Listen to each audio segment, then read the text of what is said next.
नमस्कार। India speaks daily में आपका स्वागत है। इंडिया स्पीक्स डेली अर्थात no left no right, only Sanatan voice. और मैं हूं आपके साथ संदीप देव।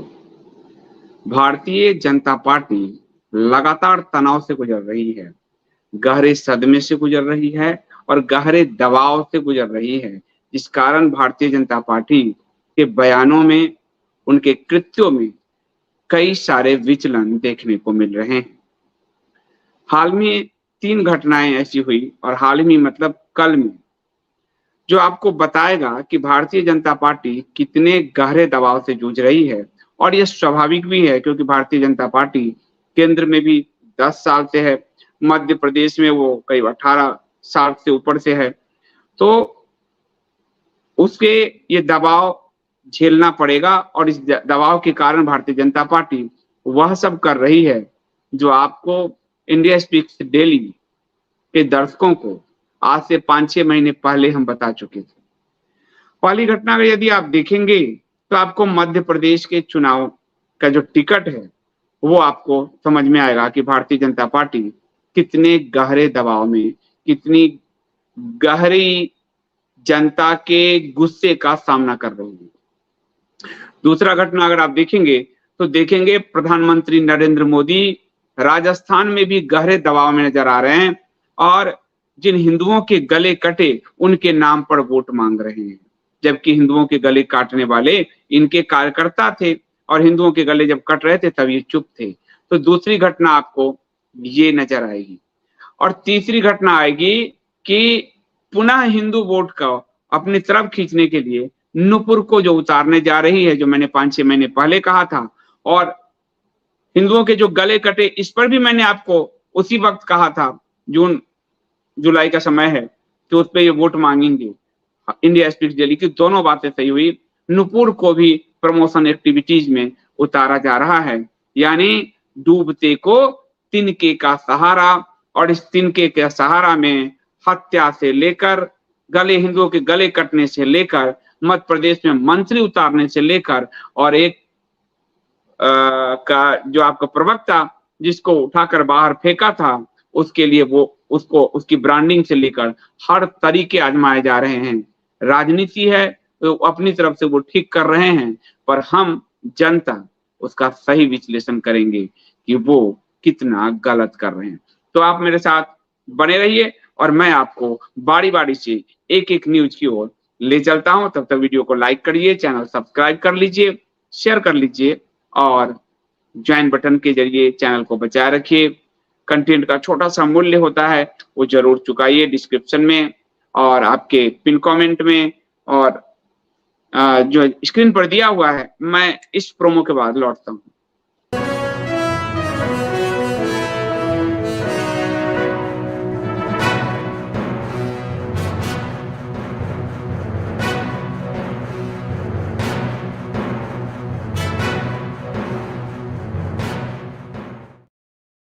भारतीय जनता पार्टी के मध्य प्रदेश की यदि आप सूची देखेंगे तो आपको लगेगा कि भारतीय जनता पार्टी कितने संत्रास, इसको बोलेंगे, संस्कृत का सही शब्द मैं ढूंढ रहा था, कितने संत्रास से गुजर रही है, कितने अधिक तनाव से गुजर रही है।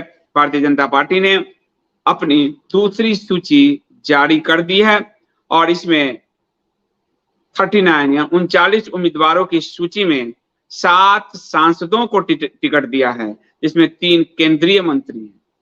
केंद्रीय मंत्री को उतारने का मतलब है कि भारतीय जनता पार्टी का कोई भी पत्ता मध्य प्रदेश में नहीं चल रहा। मध्य प्रदेश में उसकी हालत बहुत खराब है। जिस तरह बंगाल में उसने सबको उतार दिया था, आपको ध्यान है, अपने केंद्रीय मंत्री तक को उतारा था, फिर भी बंगाल नहीं जीत पाई थी। वही डूबते डूबते को तिनके का सहारा, यहाँ पर जो है भाजपा ने अपने 7 सांसदों को और 3 केंद्रीय मंत्री प्रहलाद पटेल, नरेंद्र सिंह तोमर और फग्गन सिंह कुलस्ते को उतारा है, और ये तीनों मोदी सरकार में मंत्री हैं। अब इससे एक और बात होगा, ये तीनों अगर जीत गए तो माना जाएगा कि मोदी सरकार की नीतियां कुछ काम कर रही है, और ये तीनों यदि हार गए तो नरेंद्र मोदी जी की सीधी हार होगी। और भारतीय जनता पार्टी शिवराज सिंह चौहान का नाम सीधे लेने से बचने लगी है।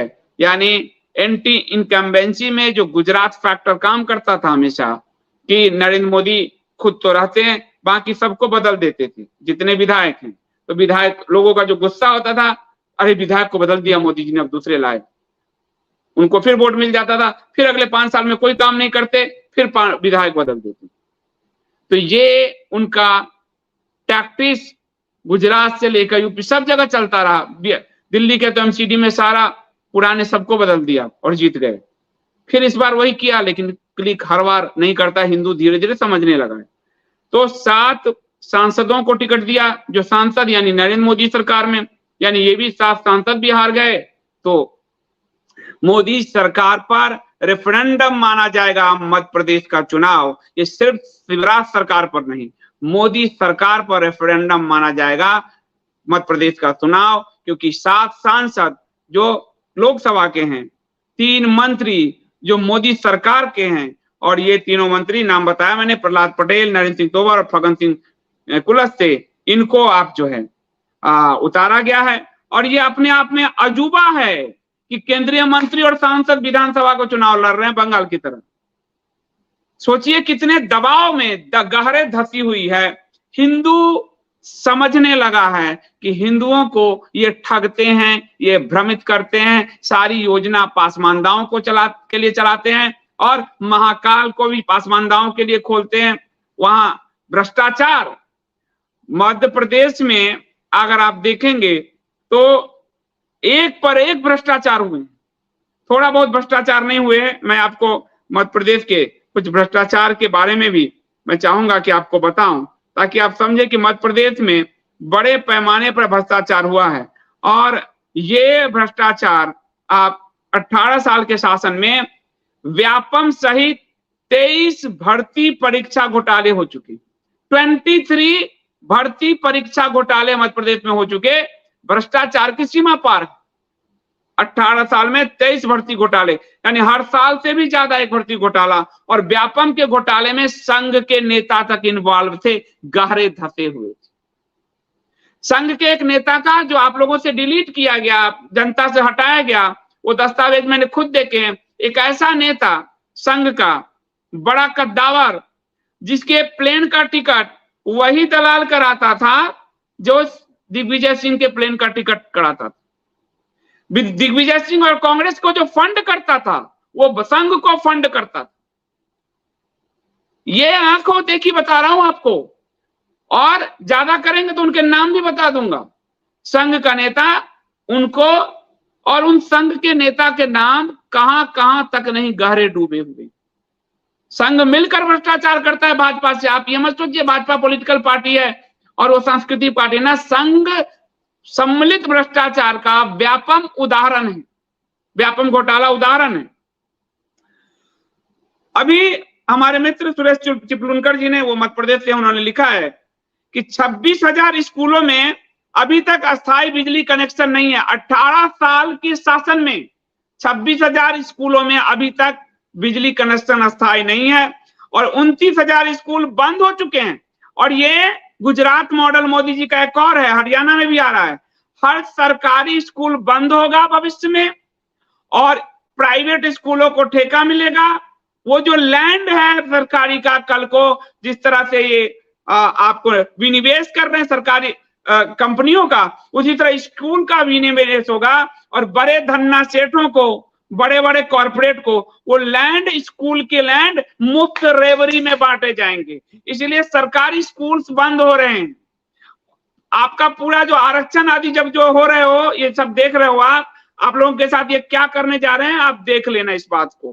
कैसे रेवड़ियां बांट के पूरे स्कूल का जो इतना बड़ा बड़ा लैंड है सरकारी स्कूलों का, वो सब प्राइवेट को देने की तैयारी चल रही है। 29,000 स्कूल बंद हो चुके मध्य प्रदेश में। इनके 18 साल के शासन में 29,000 स्कूल इन्होंने बंद करवा दिए सरकारी, कल को भविष्य में। और ये घाटे में है, बंद है, तो कोई आएगा इनका कॉर्पोरेट वाला मित्र, कोई आएगा धन्ना सेठ, उसको दे देंगे मुफ्त में, सारा इंफ्रास्ट्रक्चर मिल जाएगा। और वो महंगी, शुरू में आपको मुफ्त पढ़ाने के नाम पे आएगा, और फिर महंगी शिक्षा के नाम पे हिंदुओं के बच्चों को पढ़ाना मुश्किल और मुस्लिमों के बच्चों के पहली कक्षा से उनको स्कॉलरशिप मिलता है और पीएचडी तक स्कॉलरशिप मिलता है। आपके बच्चे गए, ऐसे व्यवस्था होने जा रही है, इसलिए 29,000 स्कूल बंद हो चुके हैं। टोटल 18 वर्ष में 19,000, सुरेश चिपलूनकर जी ने लिखा है, 19,000 बेरोजगार युवाओं ने आत्महत्या किया है। 19,000 बेरोजगार युवाओं ने आत्महत्या किया है।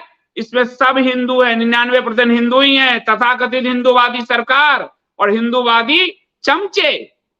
आंख खोलकर देख लें, 19,000 युवाओं ने आत्महत्या किया है इस 18, यानी इनके 18 साल के शासन में हर साल 1,000 से ज्यादा हिंदू युवाओं ने आत्महत्या किया है। ये इनका ट्रैक रिकॉर्ड है 18 साल का। और इस वजह से इन्होंने जनता के, इन सिंधु जनता के गुस्से को देखते हुए पासमानदा कार्ड इनका नहीं चल पा रहा, इसलिए रोज भागवत जी कुछ ना कुछ पासमानदा पर बयान दे रहे हैं, नरेंद्र मोदी जी पासमानदा पे, और पासमानदा अब नहीं चल रहा है तो मोदी जी फिर पासमानदा ने जो गले काटे वो याद दिला रहे हैं, हिंदुओं फिर वोट दे दो, कुछ तो याद करो। वो मैं उस पर सेकंड पे आता हूं।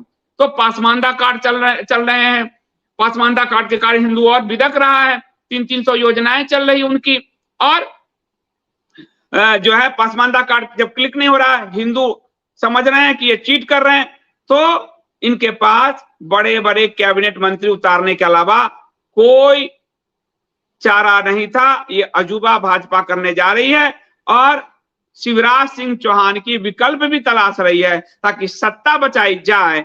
शिवराज सिंह की जगह किसी और का, सिंधिया के नाम उछल रहे हैं, और सिंधिया के करीब के जो लोग हैं नेता, वो सब भाजपा छोड़ के कांग्रेस में जा रहे हैं। ये स्थिति क्रिएट हो गई है वहां मध्य प्रदेश में। और ये जो 4 राज्य हैं ये हार गए अगर, तो प्रधानमंत्री की कुर्सी भी दांव पर लग जाएगी। प्रधानमंत्री की कुर्सी भी दांव पे लग जाएगी। कहीं रिप्लेसमेंट न ढूंढा जाने लगे, कहीं समय से पहले चुनाव न कराया जाने लगे। इसलिए ये सब तरीके अपनाए जा रहे हैं, और 1 नेशन 1 इलेक्शंस के तरीके बाद में आ सकते हैं यदि चारों होते हैं ये इलेक्शन। मुझे तो लग रहा था ये चारों आगे जाएंगे, लेकिन अब इन्होंने कैंडिडेट घोषित करना शुरू किया है, तो अभी इतनी जल्दी नहीं होगा। तो चारों इलेक्शन समय पे होने की संभावना बलवती दिख रही है, लेकिन कंडीशन तो बहुत खराब है, ये साफ दिख रहा है। और इसमें आपको बताऊं कि बंगाल में भी इसी तरह बाबुल सुप्रियो जो सांसद थे, बाबुल सुप्रियो जो मंत्री भी शायद थे या सांसद थे, लॉकेट चटर्जी, निशीथ प्रामाणिक सहित 5 सांसदों को उम्मीदवार बनाया था। और तत्कालीन केंद्रीय मंत्री, हाँ, बाबुल सुप्रियो जो थे, लॉकेट चटर्जी और राज्यसभा सांसद स्वप्नदास गुप्ता को भी हार मिली थी। ये बड़े हैवीवेट उतार के उन सबको हार मिली थी, वही मध्य प्रदेश में ना हो जाए इनको। और निशीथ प्रामाणिक भी सिर्फ 57 वोट से जीत पाए थे, सिर्फ 57 वोट से। और जगन्नाथ सरकार ने भी इसी तरह अपनी सीट निकाली थी। तो बंगाल में भाजपा जो 5 से 70 पहुंची तो वह विपक्ष में थी, तो इसको जो सीट का इजाफा हुआ, लेकिन यहां सत्ता में है, सीट डिक्लाइन ही हो सकता है। जो सोर्स बता रहे हैं कि किसी तरह नैया पार लगाने के जुगाड़ में भाजपा बैठी हुई है। टोटल सही मन से वो 108 सीट पे ही चुनाव लड़ रही है, टोटल सही मन से वो 108 सीट पे ही चुनाव लड़ रही है, और जिसके कारण वो उसको ये स्थिति का सामना करना पड़ रहा है। अपने केंद्रीय मंत्री और सांसद उतारने पड़ रहे हैं। हिंदुओं के साथ यदि धोखा नहीं देते, हिंदुओं का जीवन स्तर उच्च उठाते, तो आज आपको ये दुर्दिन नहीं देखने पड़ते। लेकिन पासमानदाकरण में आप मलच्चों के बच्चों को ऊपर उठाते रहे। 19,000 हमारे हिंदू बच्चों ने आत्महत्या की, परिणाम तो आपको भुगतना पड़ सकता है हिंदू अगर गुस्से में है तो ये रहा मध्य प्रदेश की खबर। अब मैं चलूंगा राजस्थान। राजस्थान में भी चुनाव है, और राजस्थान में चुनाव प्रचार प्रधानमंत्री शुरू कर चुके हैं। प्रधानमंत्री नरेंद्र मोदी जो सवाना आदमी की मौज के लिए बहुत बेचैन हो जाते थे, प्रधानमंत्री नरेंद्र मोदी जी जो अखलाक की मृत्यु पर गौरक्षक गुंडे हैं, डोजियर तैयार करो, और पहलू खान और अखलाक जैसों की मृत्यु पर और रोहित वेमुला के मृत्यु पर आंसू बहाने लगे थे।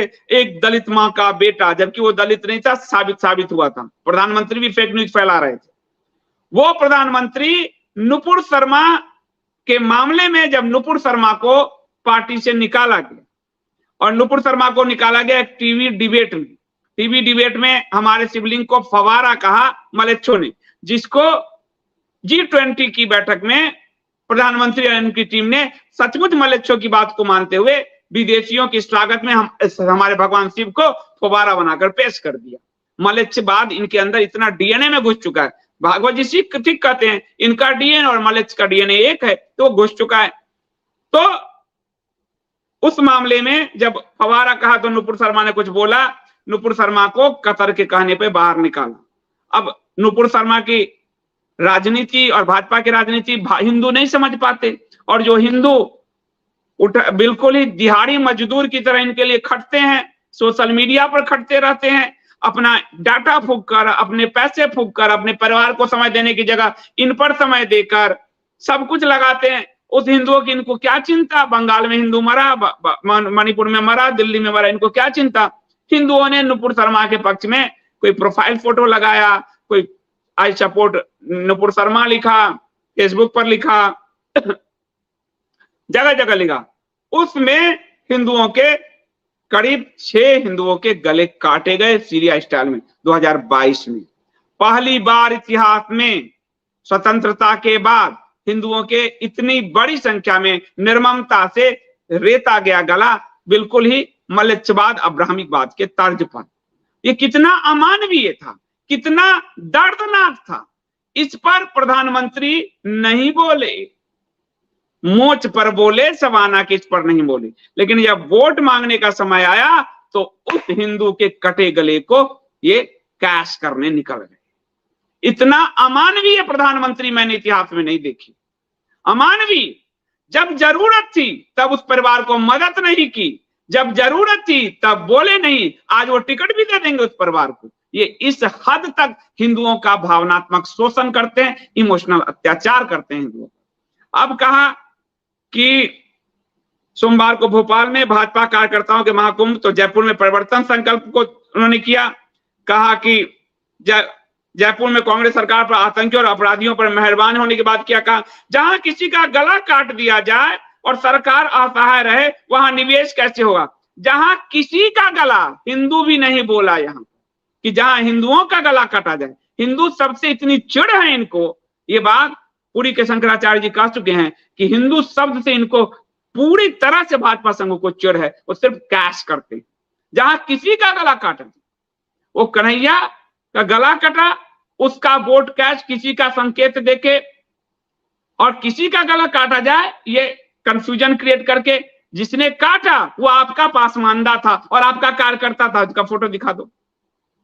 काटने वाला इनका पासमानदा था, रियाज अत्तारी, जिसको भाजपा के कार्यालय में पटका पहनाकर कमल छाप का इसको मेंबर बनाया गया था। रियाज अत्तारी ये भाजपा का कार्यकर्ता था, काटने वाला पासमानदा था, कटने वाला हिंदू था, हिंदू का नाम भी नहीं लिया कभी, और आज उसके नाम पर ये वोट लेने के लिए अमानवीय तरीके से ये निकल गए।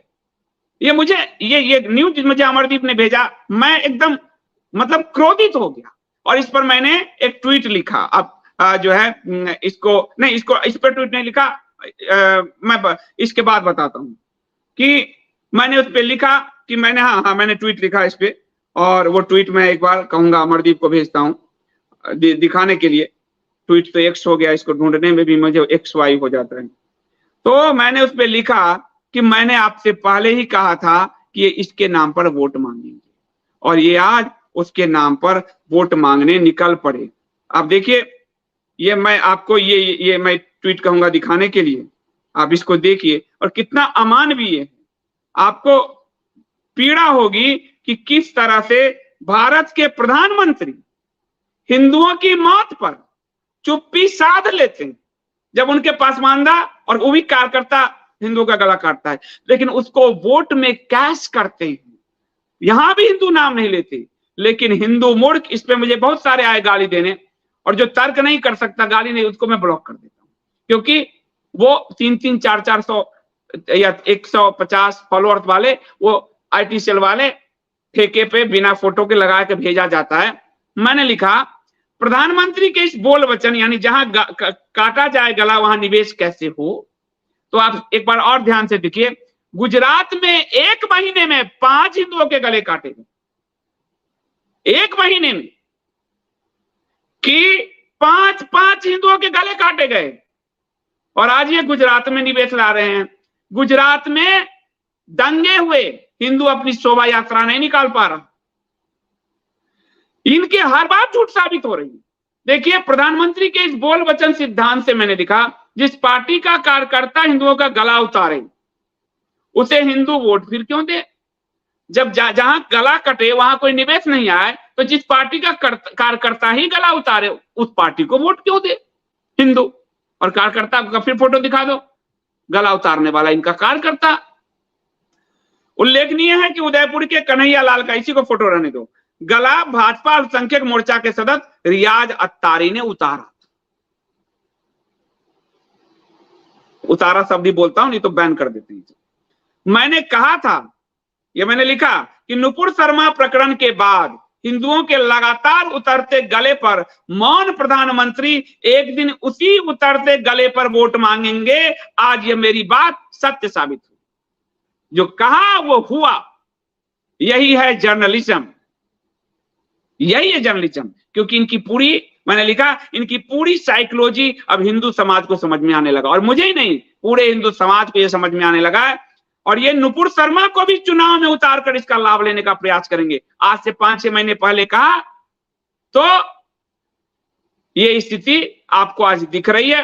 राहुल जी पूछ रहे हैं फिर पासमानदा वोट का क्या होगा? पासमानदा वोट इनको दे कहां रहा है? इन्होंने तो हमारा सुपारी ले रखा हिंदुओं के हित पासमानदा को देके। पासमानदा वोट नहीं दे रहा, तभी तो गला काटा जैसा बयान दे रहे हैं। पासमानदा वोट कहां दे रहा है? पासमानदा पे भारत का 40% संसाधन लुटा चुकी।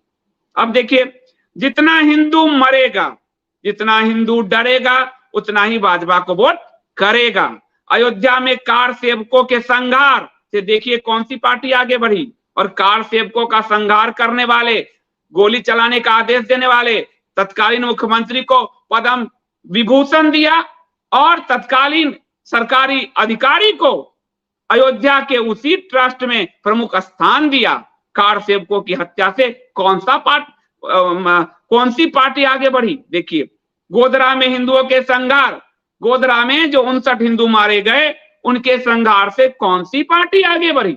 वो भी अयोध्या के नाम पे हुआ। कौन सी पार्टी आगे बढ़ी? आप ध्यान से देखिए, उन 59 लोगों के नाम भी कोई नहीं लेते, और जो हिंदुओं ने रिटेलिएट प्रतिकार किया उन पर बुलेट दागे गए। प्रवीण भाई तोगड़िया के अनुसार 300 हिंदुओं के सीने पे बुलेट दागे गए, और प्रवीण भाई तोगड़िया के वीडियो के अनुसार 50,000 हिंदुओं को जेल में ठूसा गया। इन अपने ही मंत्री माया कोडनानी, अपने ही पार्टी के बजरंग दल के बाबू बजरंगी, सबको जेल दिया गया। पार्टी कौन सी बढ़ी? नेता कौन सा बढ़ा? और आप कहोगे बाबू बजरंगी और नया माया कोडनानी कुछ होगा? अभी अभी आपको याद होगा, बिट्टू बजरंगी और मोनू मानेसर की बलि ली गई। आपने अभी अभी देखा, मोनू मानेसर को हरियाणा की सरकार ने, हरियाणा की पुलिस ने, भाजपा की हरियाणा सरकार पुलिस ने पकड़ के राजस्थान को हवाले किया, राजस्थान पुलिस के हवाले किया। पहले मोनू मानेसर को लेकर कहा बीएचपी ने मेरा कार्यकर्ता नहीं है, जब राजस्थान पुलिस के हवाले किया, यानी वहां कांग्रेस की सरकार है, बीएचपी बोली मेरा ही कार्यकर्ता। ऐसे नाटक करके हिंदुओं के को भ्रमित करके, छल करके हिंदुओं को मरवाने की पूरी रणनीति अपनाते हैं ये। इसलिए इनके बहकावे मत जाइए, इनके किसी रैली में मत जाइए, इनके किसी प्रोसेशन में मत जाइए। ये आपको खत्म करके अपनी सत्ता पाते हैं। अयोध्या की कार सेवा से गोधरा के संघार तक इनकी पूरी यात्रा देखिए, उस पर किताब लिखी जा सकती है। जब जब हिंदू मरा तब तब ये सत्ता में आए, यही सच है। जब जब हिंदू मरा यही सत्ता में आए। आप देखेंगे 19वीं में भी आप देखेंगे, पर मैं उस पर कोई सवाल नहीं उठा रहा हूं, लेकिन पुलवामा हुआ और ये सत्ता में आए, वो मैं सवाल नहीं उठा रहा हूं, लेकिन इनके साथ एक ऐसा संयोग जुड़ा हुआ है, आप इसको देख लीजिए। और आरटीआई के अनुसार भारत के जो सैनिक मारे गए, खुद इनकी सरकार के आरटीआई के अनुसार, वो मनमोहन काल से ज्यादा इनके काल में मारे गए। आज इनको अरब के निवेश आ रहे हैं कश्मीर में, और सबसे ज्यादा टारगेट किलिंग कश्मीर में हुई।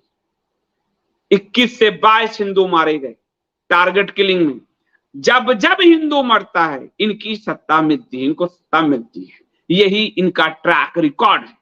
आप देख लीजिए, आपको सब पता चल जाएगा, रिकॉर्ड मिलाकर देख लीजिए जब भी होता है। इसलिए इनके कार्यकाल में संसद में दिए गृह राज्य मंत्री के बयान के अनुसार 3400 दंगे हो चुके। इसलिए बंगाल में मरते हुए हिंदू छोड़ देते हैं, मणिपुर में मरते हुए हिंदू छोड़ देते हैं, दिल्ली में मरते हुए हिंदू छोड़ देते हैं, गुजरात में मरते हिंदू छोड़ देते हैं, क्योंकि जब हिंदू मरेगा तो प्रधानमंत्री कहेंगे जहां गला काटा जाए इनको वोट करेगा।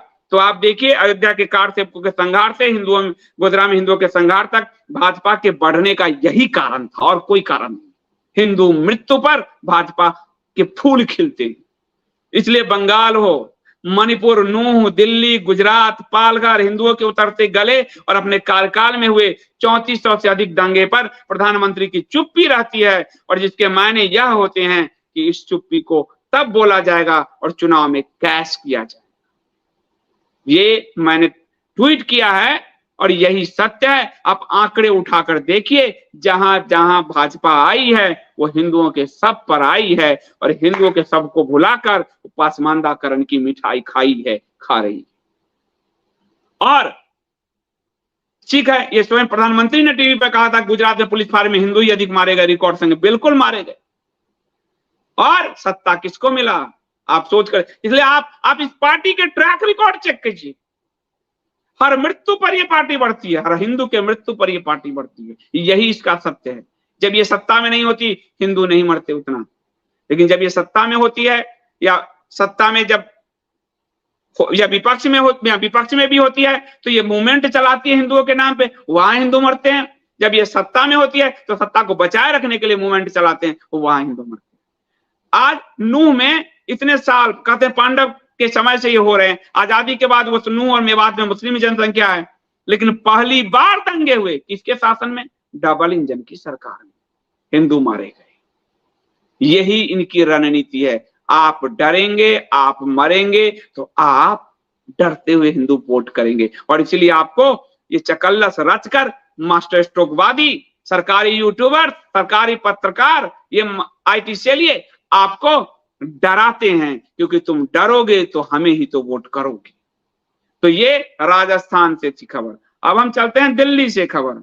और दिल्ली में जिस नुपुर शर्मा के नाम पर मैंने आपको कहा, उस नुपुर शर्मा को पहली बार पब्लिक में लाया गया, क्योंकि अब वोट खिसक रहा है। मध्य प्रदेश में मंत्री उतारने पड़ रहे हैं और राजस्थान में कटते गले को याद करना पड़ रहा है। अब पुनः हिंदुओं को भ्रमित करके घेर कर अभिमन्यु को मारने की रणनीति तैयार हो चुकी है। और आज से 6 महीने पहले मैंने आपसे कहा था कि नुपुर शर्मा का इस्तेमाल होगा। अब नुपुर शर्मा को एकाएक कैसे लाएं? मुंह तो बचाना। अब चुनाव में जीतने के लिए तो कतर उतर को बाद में जवाब देते रहेंगे, पासवानदा अभी एकाएक। तो फिल्म से बड़ा प्रमोशनल एक्टिविटी भारत में कोई नहीं होता और दुनिया में भी नहीं होता। तो फिल्म एक इन्हीं का, विवेक अग्निहोत्री है, RSS ही है वो। और विवेक अग्निहोत्री, हालांकि उसकी 2 फिल्में बहुत अच्छी बनी है और मैं खुद जाकर देखा हूं। कश्मीर फाइल के लिए उसको सैल्यूट करता हूं, और ताशकंद फाइल भी उसने अच्छी बनाई है। लेकिन जिस तरह के उनके बयानबाजी होते हैं वो पूरा संघी बयानबाजी। उनकी फिल्म आ रही है वैक्सीन वार। अब इसमें 2 चीजें हो रही है। वैक्सीन वार में नुपुर शर्मा को उतारा गया। कोविड वैक्सीन, देखिए कोविड वैक्सीन बनाने वाले वैज्ञानिकों का दिल से आभार। नुपुर शर्मा ने कहा अगर समय पर वैक्सीन नहीं बनाया होता तो करोड़ों भारतीय प्रभावित होते।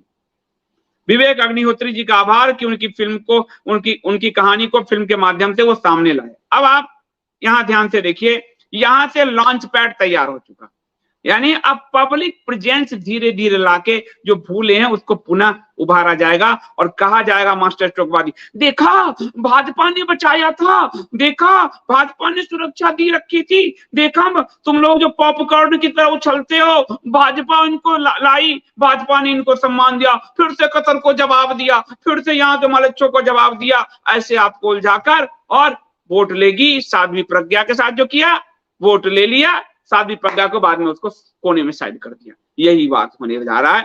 तो इसके लिए कोविड वैक्सीन का, और इसका दोहरा फायदा, मेरा ट्वीट अगर आप देख लीजिए, एक बार मैं कहूंगा मेरा ट्वीट अगर दिखा सके तो आपको, मैंने ट्वीट जो किया है वो थोड़ा इसको बड़ा कर दो ट्वीट को।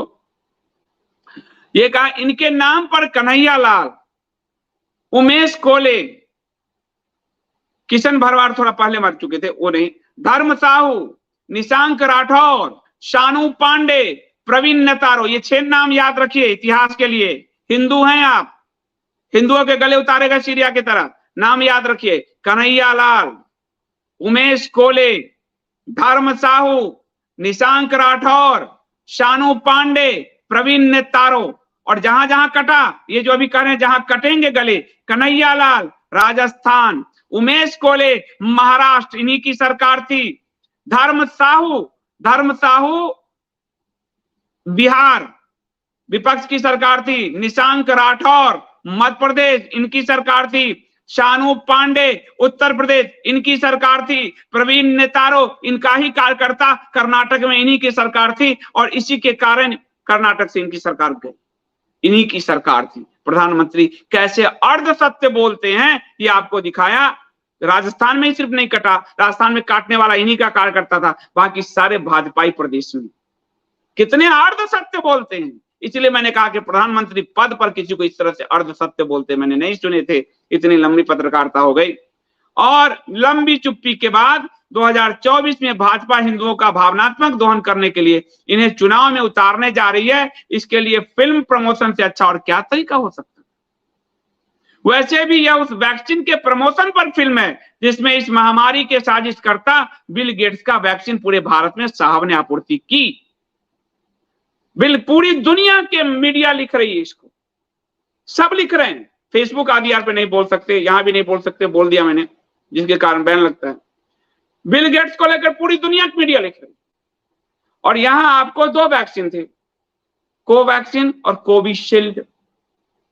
अब ये देखिए, चुनाव में पहले मैं आ जाता हूं, चुनाव में वैक्सीन के झूठ का फायदा भी इस फिल्म के जरिए उठाया जाएगा, फिल्म के जरिए, जिसके लिए सुप्रीम कोर्ट में सरकार मुकर चुकी है कि उन्होंने लोगों पर वैक्सीन के लिए कोई दबाव नहीं बनाया।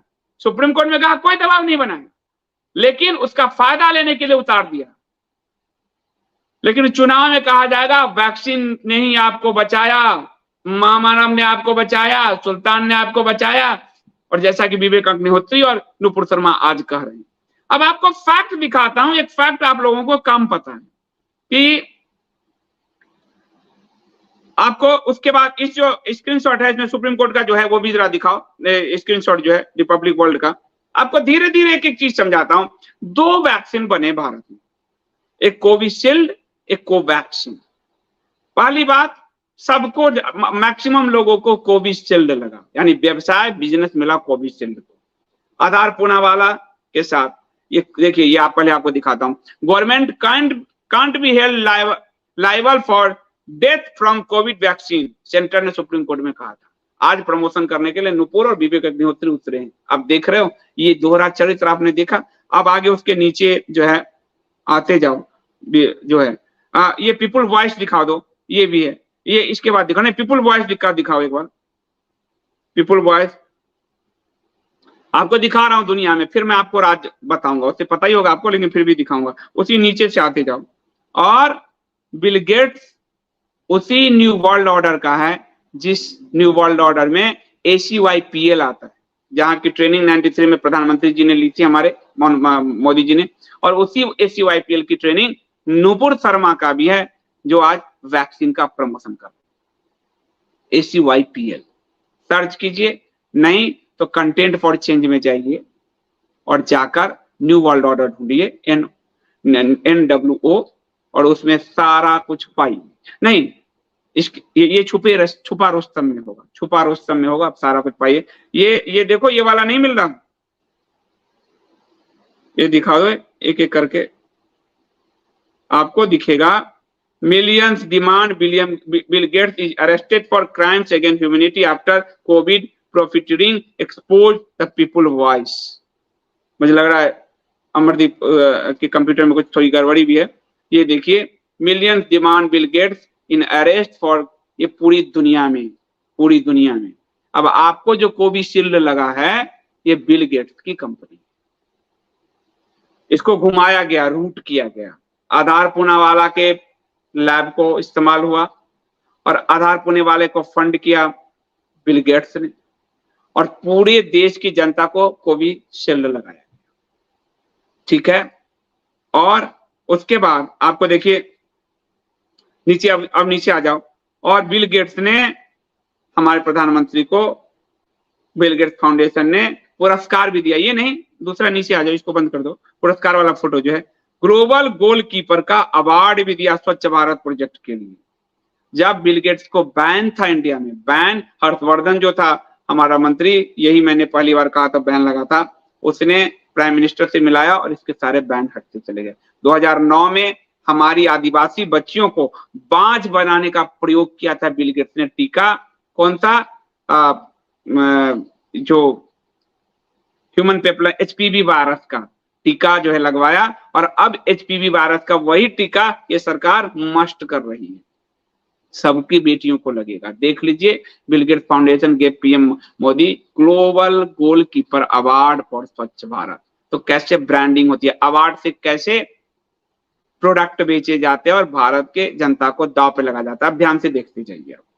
उसके बाद, और मैंने आपको वर्ल्ड में, दुनिया में दिखा दिया कि दुनिया के सारे मीडिया छाप रही है, आपके यहाँ नहीं छाप रहे तो क्या कर सकते हो, आप नहीं कर सकते हो। अब आप आओ, अब आपको दूसरा हमारा वैक्सीन था कोवैक्सीन, जो हमने कहा इंडिजिनस, और मैंने भी लगवाया, क्योंकि मेरे कह रहे हैं, हमने प्रेशर नहीं डाला, मेरा बेटा का कॉलेज ले नहीं रहा था, उसको कॉलेज में एंट्री नहीं दे रहे थे जब वो घर आया था। हम जब उत्तराखंड जा रहे थे तो गाड़ी हमारा रोक दिया गया हरिद्वार से पहले कि अब आप नहीं जा सकते, उसका सर्टिफिकेट दिखाइए। अब क्या करेंगे, इतना मजबूर किया। अब बच्चे को पढ़ाने के लिए तो भेजना था, जब उसको लगवाया तो हम जी के क्या करते, हमने भी लगवा ली, और हमने लगवाया तो मेरी पत्नी ने भी लगवा ली, फिर हमारे घर ने भी सब लगवा ली, भाई सबने लगा लिया। तो हमने कौन से लगवाए, कोवैक्सीन। और कोवैक्सीन का क्या कहा गया, इंडिजिनस, भारतीय है, और भारतीय इसको विकसित किसने किया, Indian council of medical research, ICMR कहा गया, आपको याद है। अब मैं कुछ स्क्रीनशॉट दिखाता हूं, दिखाओ आईसीएमआर को, कैसे आईसीएमआर को बिल गेट्स ने फंड किया।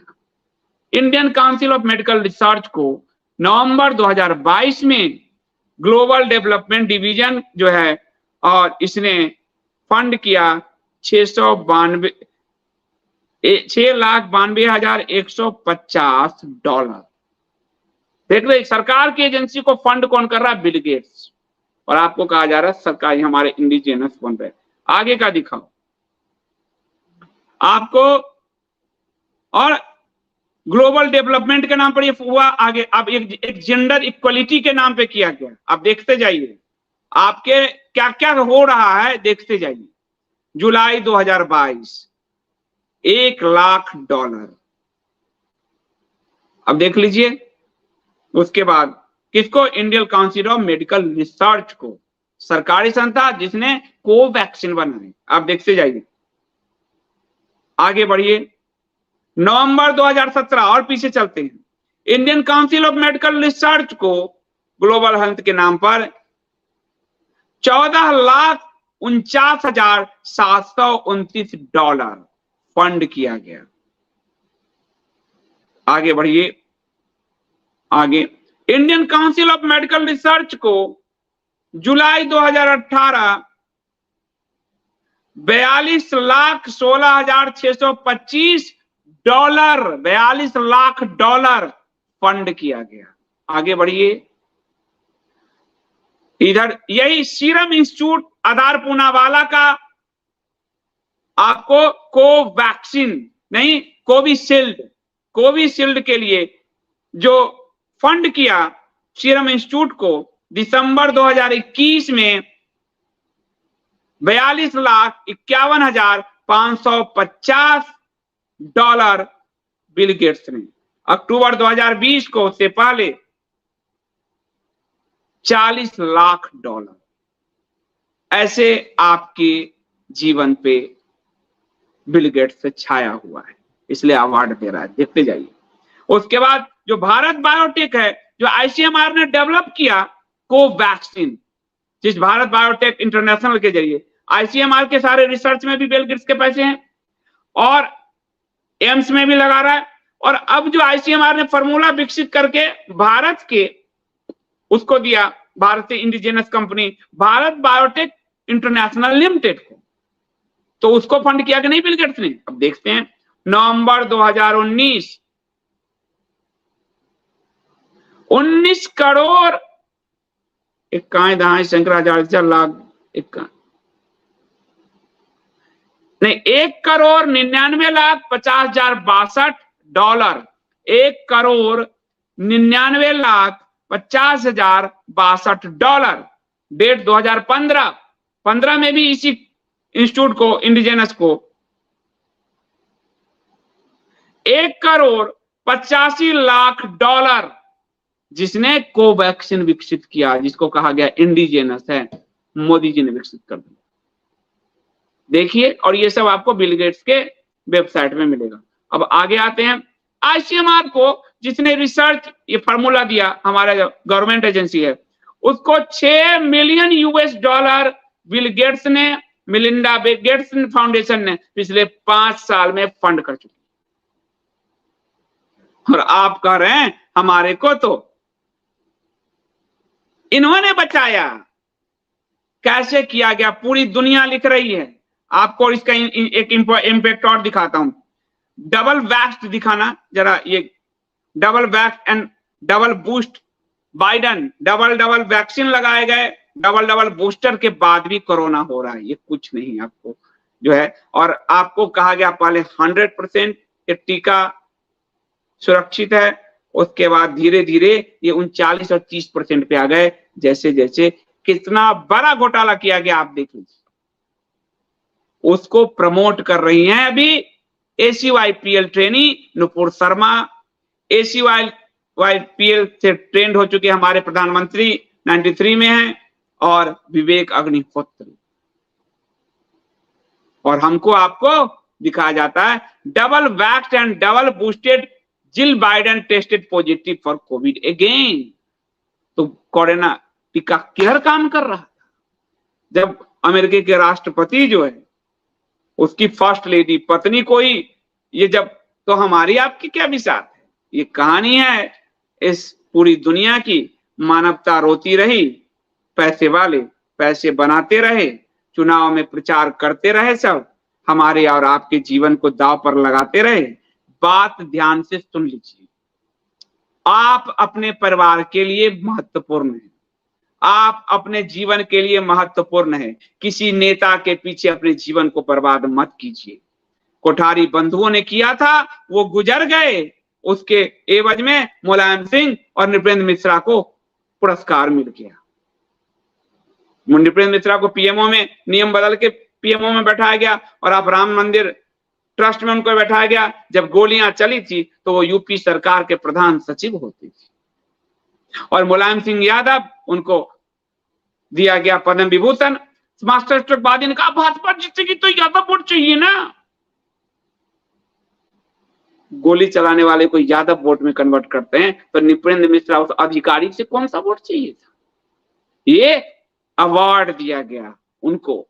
कार सेवा में जब गोधरा वाला कांड हुआ तो बाबू बजरंगी और आप माया कोडनानी को तो सजा मिली, आप देख रहे हैं। और जो लोग थे उसमें शामिल, जो जाति थी उसमें शामिल, उस जाति को ओबीसी में लाया गया। जो जाति थी उस पूरी जाति को घटना से पहले ओबीसी में लाया गया और उनको तुष्ट किया गया, तुष्टिकरण किया गया। जो आज राजस्थान में करे तुष्टिकरण हो रहा है, उस तुष्टिकरण की पूरी पराकाष्ठा तो इस सरकार ने पार कर दी, पासवान सरकार ने पार कर दी। तो आप अपने लिए आप इनके मोनू मानेसर गौर अच्छा करता रहा, बिट्टू बजरंगी इनके उसमें रहा, बाबू बजरंगी इनके उसमें रहा, माया कोडनानी, आज उन सबको क्या कर दिया गया। इसलिए आप अपने जीवन को बचाइए, इनके पीछे जाने की जरूरत नहीं। आप इनके दंगा राजनीति से बाहर निकलिए, अपनी फैमिली बचाएंगे, आप बचेंगे तो आप रह पाएंगे और तब आप मुकाबला कर पाएंगे। डर कर, आपको डराकर वोट लेने की ये राजनीति इतनी घातक बन चुकी है कि सिर्फ हिंदुओं की जनसंख्या मिट रही है। कश्मीर में पलायन सरकार इनकी थी। कश्मीर में सबसे बड़ा संघार संघार 2003 सरकार इनकी थी। कश्मीर में सबसे बड़ा टारगेट किलिंग 2022 सरकार इनकी थी। मणिपुर नॉर्थ ईस्ट का सबसे बड़ा पलायन मणिपुर डबल इंजन सरकार इनकी थी। गुजरात में सबसे बड़ा दंगा सरकार इनकी थी। दिल्ली में 84 के बाद सबसे बड़ा दंगा सरकार इनकी थी। स्वतंत्रता के बाद नूह और मेवात पे कभी दंगे नहीं हुए। जब राम मंदिर वाला इशू हुआ था तो थोड़ा दंगा हुआ था। आज जो दंगे हुए घेर कर सरकार इनकी थी।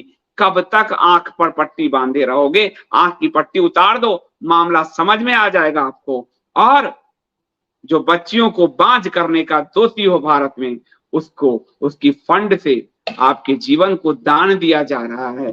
सुप्रीम कोर्ट में कहा जा रहा है आप पर प्रेशर नहीं डाला जा रहा। बाहर इसके प्रचार तब भी किए गए, हर सर्टिफिकेट टीकाकरण में इनके फोटो थे। और अब विवेक अग्निहोत्री उतरे हैं। कल को नुपुर शर्मा की इस ब्रांडिंग के बाद उनको दिल्ली आदि से उतारा जाएगा। देखो हमने कहा था ना, नुपुर शर्मा को भर सरकार बचा रही थी। मास्टर स्ट्रोक लगाया जाएगा। आप उस मास्टर स्ट्रोक को फेल कर सकते हैं अपने जीवन को बचाकर और इनके ट्रैप में ना फंसकर। बहुत बहुत धन्यवाद।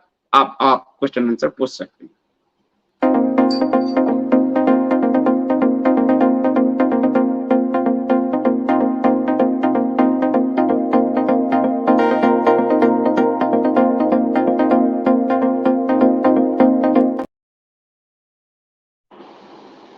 पी कुमार कार्य मध्य प्रदेश, राजस्थान, छत्तीसगढ़ में एकम सनातन भारत को उम्मीदवार उतारिए। बिल्कुल प्रयास जारी है। समय बहुत कम बचा है। एकम के पास इतना संसाधन नहीं है जो एक माह में प्रचार। हाँ, हम पूरा लगे हुए हैं। हम कम संसाधन में ही जूझ रहे हैं और लगे हुए हैं। हम निश्चित तौर पर उतारेंगे, अपना कैंडिडेट उतारेंगे। ABC thank you so much super sticker के लिए।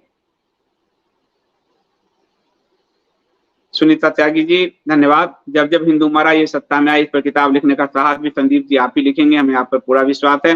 जैसे आपने ही हम जैसे लोगों की आंखें खोली है, वैसे ही दूसरों की भी खुलेगी निश्चित तौर पे।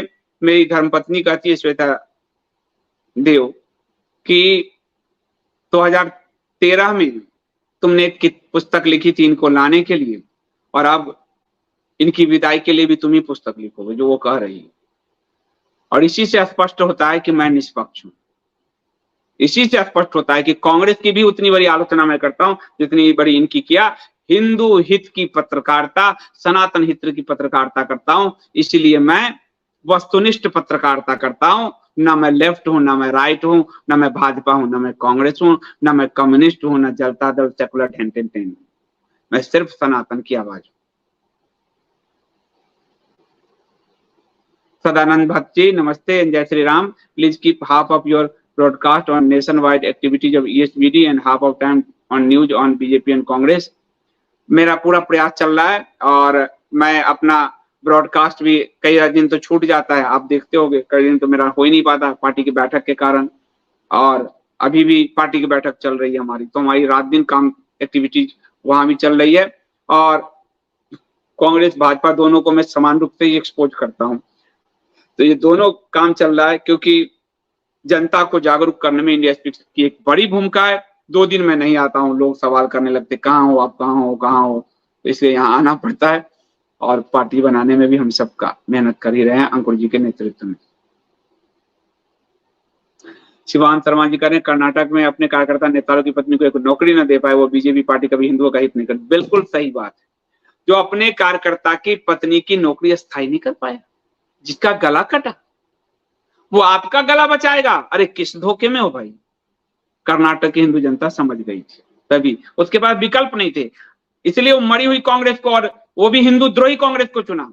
आज अगर वहां एकम सनातन जैसा मजबूत दल हो जाए, धीरे धीरे रे मना हम मजबूत करेंगे, तो ना कांग्रेस चुनी जाएगी ना भाजपा चुनी जाएगी। ये मेरा दावा कि जनता इतनी जागरूक और सजग हो जाएगी। यशेंद्र जी कह रहे हैं योगी के शासन में कमलेश तिवारी का सिर कलम हुआ। योगी ने कमलेश तिवारी के घर वालों को कुछ नहीं दिया, कांग्रेस सरकार ने कन्हैया लाल के परिवार को लाखों रुपए दिया। सही बात है, ये भी सही बात, ये भी हिंदुत्व का डबल स्टैंडर्ड है। कन्हैया लाल के परिवार को कई 50 लाख से ऊपर और नौकरी का मैंने सुना है जो कह रहे हैं, और कमलेश तिवारी जी के तो परिवार को मैं आज भी देख रहा हूं, उनकी सुरक्षा हटाए गए थे, फिर भी ये लोग हिंदू हृदय सम्राट हैं। पता नहीं पासवान सुल्तान कैसे हिंदू हृदय सम्राट सब हो जाती।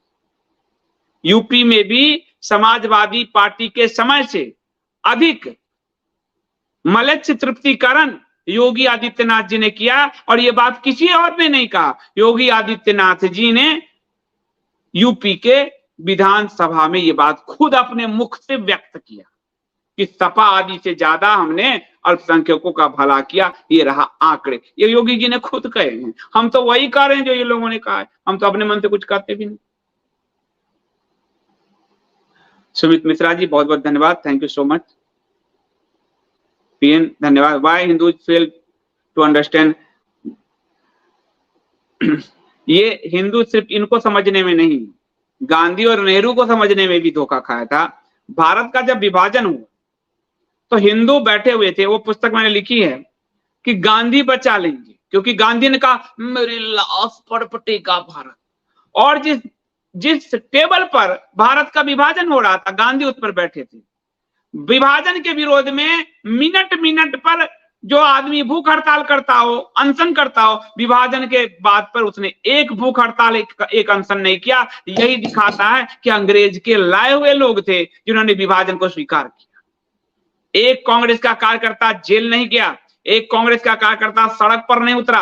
हिंदू तब उनके ट्रैप में फंसा था, वो बैठे थे पश्चिमी पाकिस्तान में कि गांधी हमें बचाने आएंगे। कांग्रेस का एक बड़ा नेता नहीं गया उस हिस्से में। विभाजन के बाद हिंदू मरते रहे, सिर्फ आचार्य कृपलानी को भेजा वहां पर कि जाइए थोड़ी सांत्वना दे आइए, मरते हैं मरते रहे। जब वो हिंदू वहां से आए तो गांधी ने, और दिल्ली की ठिठुरती हुई सर्दी थी, गांधी ने जब यहाँ के मस्जिदों में आदि में दरबार छोड़ के आते, गांधी ने कहा मर जाओ लेकिन मस्जिद छोड़ दो।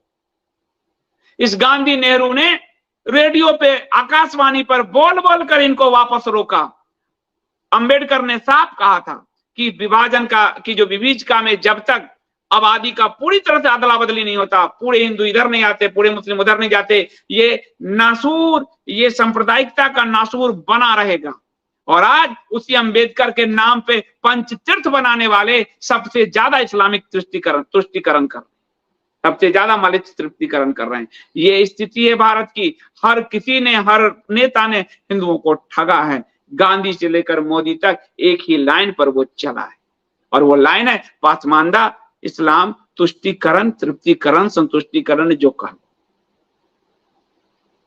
सनातनीकरण ये सब एसीवाई पीएल ने कराया। अब हिंदू इतने चालाकी में नहीं आने वाले। अब इनका विकल्प एकम सनातन भारत दल है।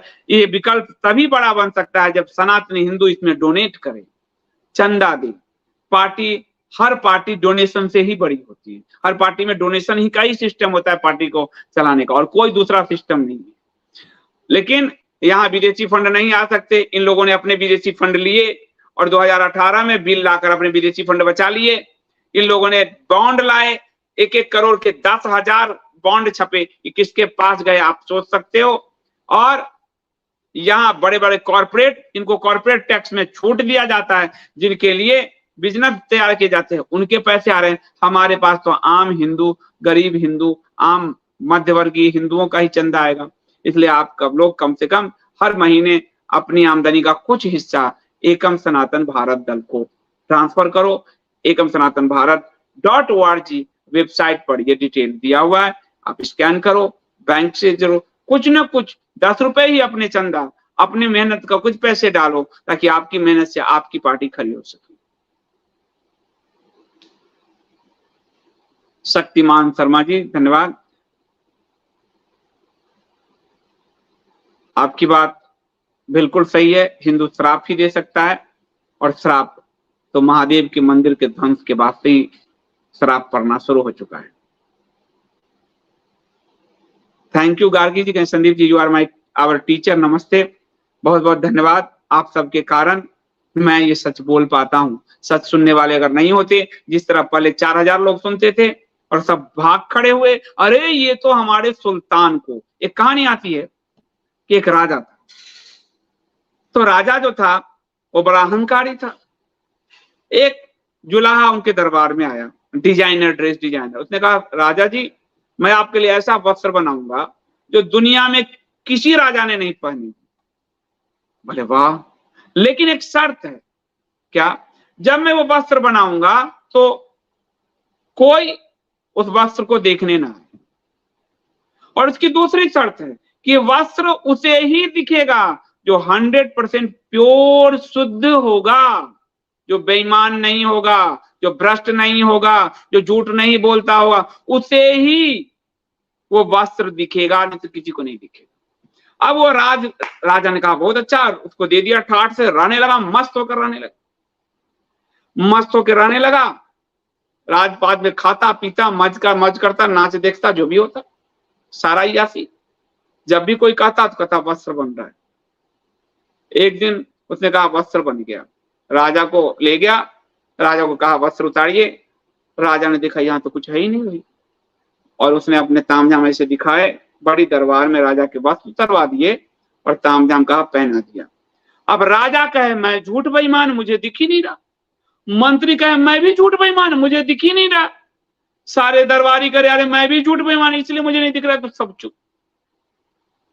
सबने कहा वाह वाह वाह वाह, क्या वस्त्र है, ऐसे वस्त्र कहीं देखे नहीं। राजा कहे साला सबको दिख रहा है, मुझे नहीं, मैं ही सबसे बड़ा बेईमान भ्रष्टाचारी। राजा ये बात सोचे। मंत्री कहे अरे राजा को दिख रहा है तो मुझे नहीं दिख रहा है, मुझे पकड़ा जाऊंगा कि गोलमाल जो किया मैंने। दूसरे मंत्री कहे मैंने जो गोलमाल किया। अब राजा को नंगा हाथी पर बैठा दिया और पूरा नगर घुमाने लगा। अच्छा पहले ये ढिंडोरा पीट गया था कि जो चोर बेईमान होगा उसको वस्त्र नहीं दिखेगा। सब मुंह पे वाह वाह क्या वस्त्र है, फूलों की वर्षा हो रही। एक छोटा सा बच्चा निकल गया, बोला राजा नंगा है। अरे ये राजा नंगा है। छोटा बच्चा था, वो तो चोर बेईमान हो नहीं सकता। जनता ने कहा राजा नंगा है, राजा नंगा है, राजा नंगा है। एक बच्चे ने उस राजा के नंगे की कहानी शुरू की, पूरा नगर जान गया राजा नंगा है। ये इंडिया स्पीक्स डेली वही एक बच्चा है जिसने सच बोलने का बीड़ा उठाया है। और गार्गी जी आप जैसे लोग हैं जो इस इंडिया स्पीक डेली जैसे बच्चे को आप सब कह रहे हैं हाँ राजा नंगा है। वरना कभी 4000 3000 लोग लाइव सुनने आते थे, वो भाग खड़े हुए गधे के सींग की तरह, क्योंकि उनको पता चल गया राजा नंगा है। तो उनका जो बनाया हुआ ढांचा मन में है वो भी ढह जाएगा और वो नष्ट हो जाएंगे। इसलिए अपने डर के मारे शुतुरमुर्गी आचरण के कारण मुर्गी मानसिकता वाले भाग खड़े हुए। यहाँ से कहां भाग खड़े हुए? जो कह रहा है कि अलग अलग तरीके से कोई शाही दाव लगा देता है, कोई रात का सिपाही बन जाता है, कोई इधर का सिपाही बन जाता है, कोई कहता है ट्रूडो का टायर पंचर कर दिया मोदी जी ने। ऐसे ऐसे गप मारने वालों के 2 चैनल पे तो हम भी गए थे, खूब विरोध हो रहा था। लेकिन जब सच बोलने लगे तो नीचे कमेंट देख लीजिए। एक पर हम गए थे, एक पर हमारे एक साथी विदेश के गौरव जी वो गए थे एकम के, नीचे कमेंट देख लीजिए। सारे चैनल वालों के दर्शकों ने कहा तू नंगा है, क्योंकि तुमने मुझे कुछ नहीं बताया है। क्या ये सच? अगर संदीप देव को या तो काटो या सच बताओ। लेकिन बेशर्म राजा को सच कहा, बेशर्म यूट्यूबर्स को सच कहा, फिर से अगले दिन वो झूठ बोलने लगे। क्योंकि संगठित पैसे तो आ ही रहे हैं, संगठित तौर पे 3 लाख व्हाट्सएप ग्रुप के ट्रांसफर संगठित तो आ ही रहे हैं। इसीलिए वो झूठ की दीवार को मजबूत करते हैं। सच की एक आंधी उन दीवार को ढा सकती है। ये इंडिया स्पीक्स डेली के पाठक दर्शकों ने इसको बताया है, साबित किया है। बहुत बहुत धन्यवाद आपका।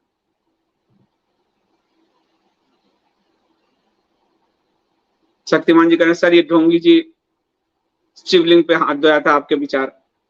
शिवलिंग पे हाथ इनका एक मंत्री धोया था यूपी का, उसका भी मैंने दिया था जो है। और ये सब ये शिवलिंग कहाँ मानने वाले हैं? और ये सोचते होंगे इनको कि ये भगवान का आशीर्वाद है तब बने ना प्राइम मिनिस्टर। एक दिन मुझे किसने कहा, मैंने कहा तो फिर औरंगजेब को भी भगवान का ही आशीर्वाद था और अकबर को भी वही था। और गुलाम यहाँ के तो भारत में गुलाम बन गया शासक, कुतुबुद्दीन ऐबक वो गुलाम वंश का संस्थापक, उसको ही भगवान का। अरे सातिर लोग शैतान लोग भी बनते हैं। हमारे यहाँ हिरण्यकश्यप से लेकर रावण तक राजा ही था, शासक। तो और एक वनवासी अपने भाई के साथ, अपनी पत्नी के साथ, बानर भालुओं की सेना के साथ राम ने उस राजपाट को ध्वंस कर दिया। हमारे यहाँ ये परंपरा रही है। दुर्योधन और धृतराष्ट्र राजा ही थे, हिरण्यकश्यप राजा ही था। जिस शुंभ निशुंभ का वध किया माता ने, अभी नवरात्रि आ रही, वो भी राजा ही था। इसलिए राजा होना महत्वपूर्ण नहीं होता है, धार्मिक होना, धर्म पे दृढ़ होना महत्वपूर्ण होता है। जो धर्म पे दृढ़ है वो बड़े से बड़े राजाओं के सामने टिका रह सकता है, उसको हरा सकता है। दिनेश कुमार जी कह रहे हैं बहुत अच्छी कहानी सुनाई, वर्तमान में यही चल रहा है, वर्तमान में चल ही रहा है, राजा नंगा है पर कोई कह नहीं रहा, अब पूरे दुनिया में चल रहा है। उस ट्रूडो को देख लो, उस जस्टिन को देख लो, उस शी जिनपिंग को देख, सबको देख लो, यहां देख लो, यही काम चल रहा है। ये दुनिया नया वर्ल्ड ऑर्डर शेप ले रहा है, सब नंगे मिलके सब एक नया वर्ल्ड ऑर्डर क्रिएट कर रहे हैं। वर्षा जी कह रहे हैं टुमारो ट्विटर ट्रेंड हमारा आप बैन करवा देंगी सब। ये पोर्शन भी ये काट के अलग करा देना, पर हमारा राजा मत लिखना वरना बैन हो जाएगा, और नंगा भी मत लिखना, बैन हो जाएगा। वो एक नई कहानी सोच लेना कुछ हेडिंग, नहीं तो सब बैन हो जाएगा। पंकज जी कह रहे संदीप जी मुझे रेलवे की स्थिति को समझ नहीं आ रही, आए दिन ट्रेनें रद्द हो रही है और सही समय पर नहीं चल रही, कुछ तो गड़बड़ है। मैं पंकज जी मुझे भगवान का बड़ा आशीर्वाद है, मैं सच बता रहा हूँ, बहुत मेहनत उन्होंने कराया, बड़ी कठिन परीक्षा ली है जीवन का, कैसे कैसे, लेकिन हर बीट कवर किया मैंने, हर पत्रकार के ये सब उर्दू शब्द आ रहे हैं, भाग्य में हर बीट कवर करना नहीं होता, बीट मतलब हर क्षेत्र की रिपोर्टिंग करना, पर मुझे ना टॉर्चर करते थे हमारे संपादक, एक बहुत टॉर्चर करते थे, तो वो बीट जब जिस बीट पे मैं जम गया, यानी अच्छी खबरें लाने लगा, तो फिर मुझे बदल के दूसरा, तो रेलवे की बीट भी मुझे मिली। मैं सच बता रहा हूं, उस समय का जागरण देखिए, नई दुनिया दोनों देखिए, रेलवे को इतना एक्सपोज किया है मैंने, अभियान चलाया पूरा पूरा, और रेलवे में सुधार करवाया। आज क्या रिपोर्टर रेलवे के खिलाफ एक खबर नहीं लिख सकता, ये पत्रकारिता का पतन काल है। अभियान चला चला कर रेलवे में सुधार करवाई। हमारे एक डीआरएम थे, अभी इस सरकार में बड़े बड़े पद मिला, हर पत्रकार उनके बिछा रहा था, स्वभाव से अच्छे थे, मैं उनका बुराई नहीं करूंगा, और वो कहते थे मुझे समय दो, ये नई दिल्ली स्टेशन उन्हीं का विकास किया हुआ है, ठीक बात है, तो हमको समय दो, टाइम दो, एक्सपोज मत करो। पत्रकार मान गए, कई पत्रकार उनके कारण ऊंचाई पे भी पहुंचे, सब खेल होता था। मैंने कहा देखिए आप अपना काम कर रहे हैं, मैं अपना काम कर रहा हूं, अगर मैं 4 एक्सपोजर करूंगा तो उस क्षेत्र में भी आपकी दृष्टि जाएगी, वहां भी आप सुधार करो।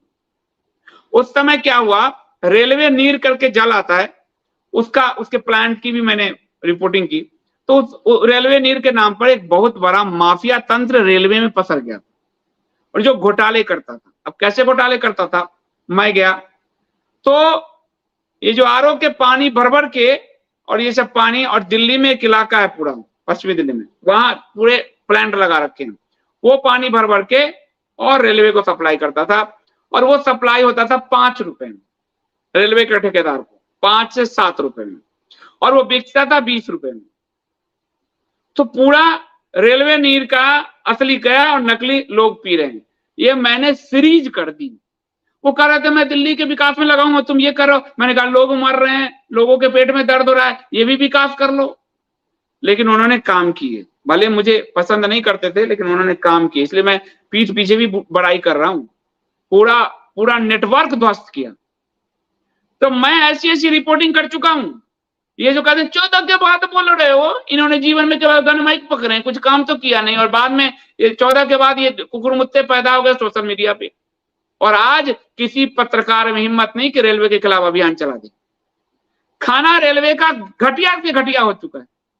ट्रेन लंबी दूरी, ट्रेन के पटरी में विकास नहीं हुए, और उसमें वंदे भारत और ये वो हर जगह हरी झंडी पहुंचाने। हरी झंडी मैंने कवर किया है, लालू के समय से, ममता के समय से। ये रेल मंत्री के काम होते थे जिनके प्रोग्राम में हम कवर करने जाते थे। प्रधानमंत्री का भी झंडी नहीं दिखाते, कुछ कुछ का दिखा देते थे, और यहाँ वही झंडी हो रहा है। सारी ट्रेन लेट, खाना एकदम खराब हो चुका रेलवे का।